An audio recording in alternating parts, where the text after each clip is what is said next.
I now have the pleasure of introducing you to a young woman who's already well on her way to having as dramatic a life story as Sydney's. Soi Pon is from a Maasai village of 400 people on the Kenyan plains, an area where wealth is measured in cattle and land, and where girls do not attend school. But Soi Pon was an outlier from the beginning. She not only attended school, she got a law degree from the University of Nairobi and went on to do her graduate law studies at the University of Washington. She now leads Landesa's work in Kenya and is going to share with you some of the progress being made in her country. Soi Pon.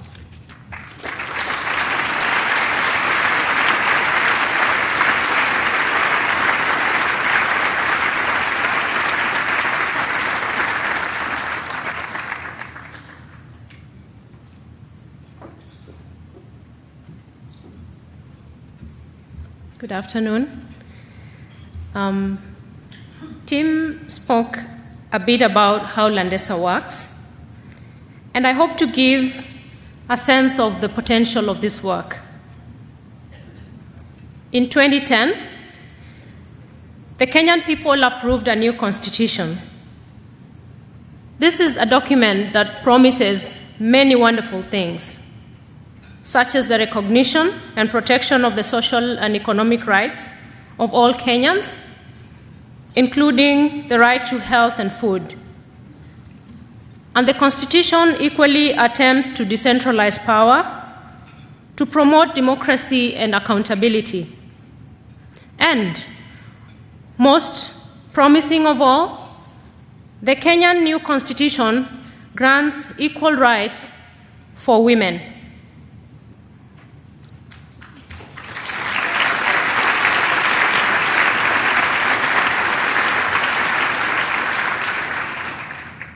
But I urge us to hold off the celebration.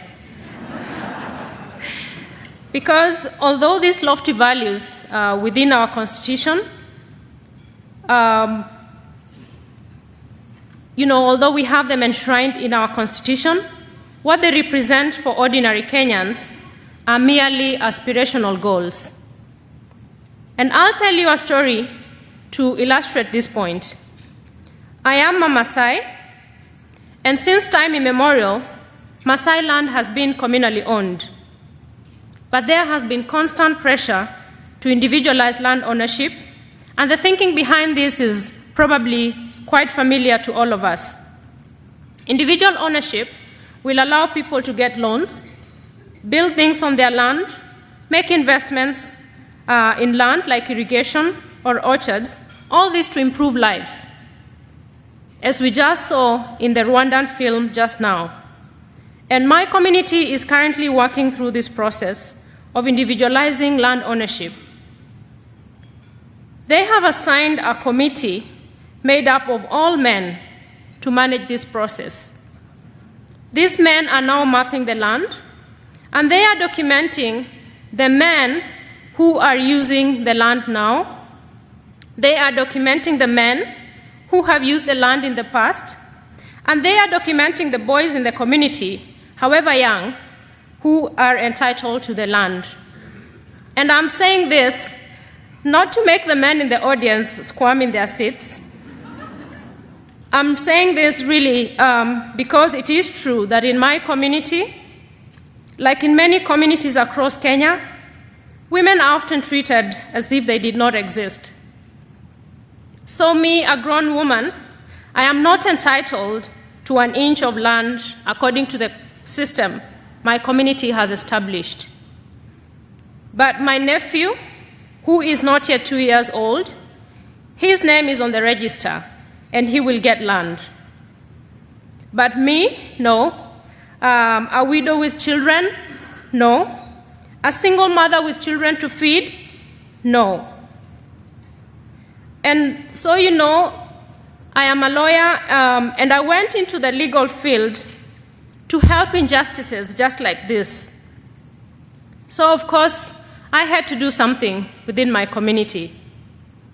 So I applied to the Community Land Committee citing provisions of our new constitution that say that women can no longer be discriminated against, that women are supposed to have equal rights to those of men.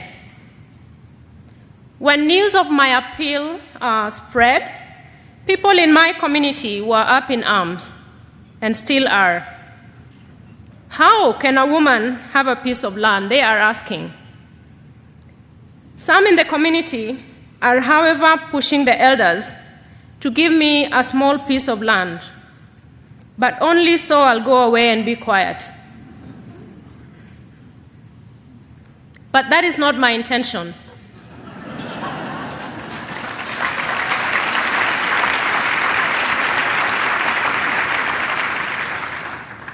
My intention is for them to understand that I have a right and other women have a right too.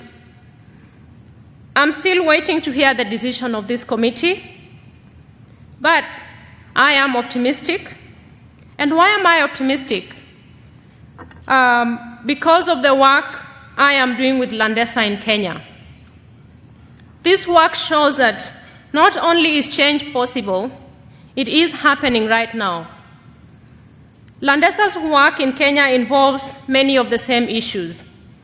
We are working in the halls of Kenya's capital to remove ambiguity and help craft land laws that spell out that women can own land, can inherit land, and can buy and sell land.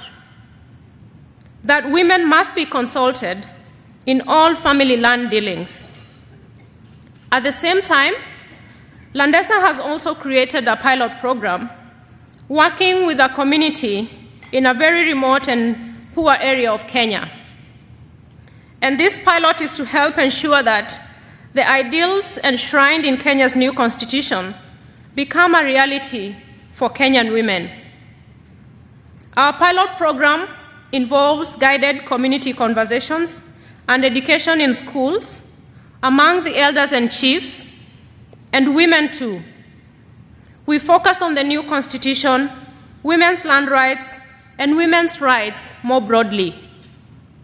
We see women's land rights as the first step, not only in poverty alleviation, but also in wider efforts to establish broad equal rights for women.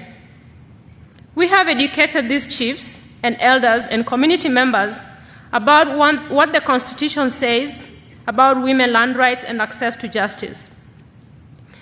Now, when I first arrived in the pilot community and began this work, here is what the local assistant chief, Jonathan Sadera, told me about the new constitution.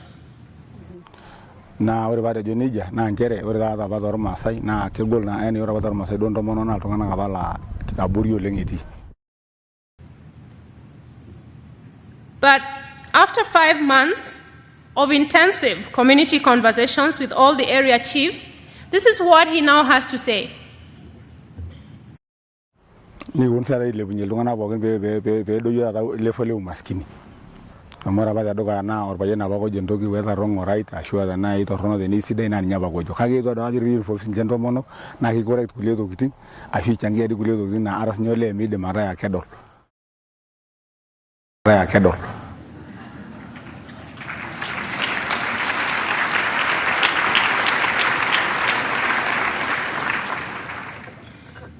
And it is not just talk, ladies and gentlemen. Assistant Chief Sadera already has placed a plot of land in his wife's name.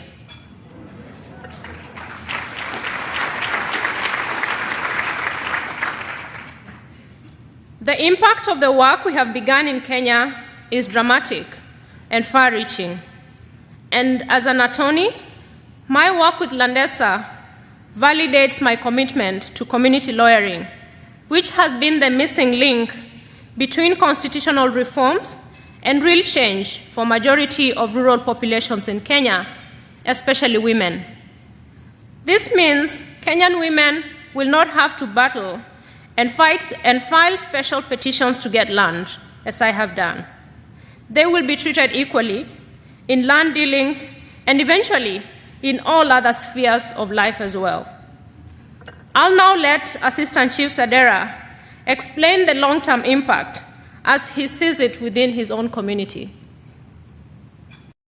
Kimaanisha njere piishori sininche equal opportunities anaa layiok enkipirta orkasi, enkipirta duo ake nafasi e school, enkae kipirta duo ake sidai pookin peemitoki sinche adol anaa neeku ninche entoki naji second option naa ketiu enaa enoshi ning'as alo window shopping piilo for the second price kake peeku kiponu sinche metaa for the higher price nishori ninche equal opportunities intoyie ashu enkayiok.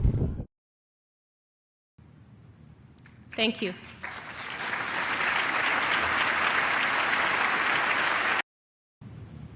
Thank you.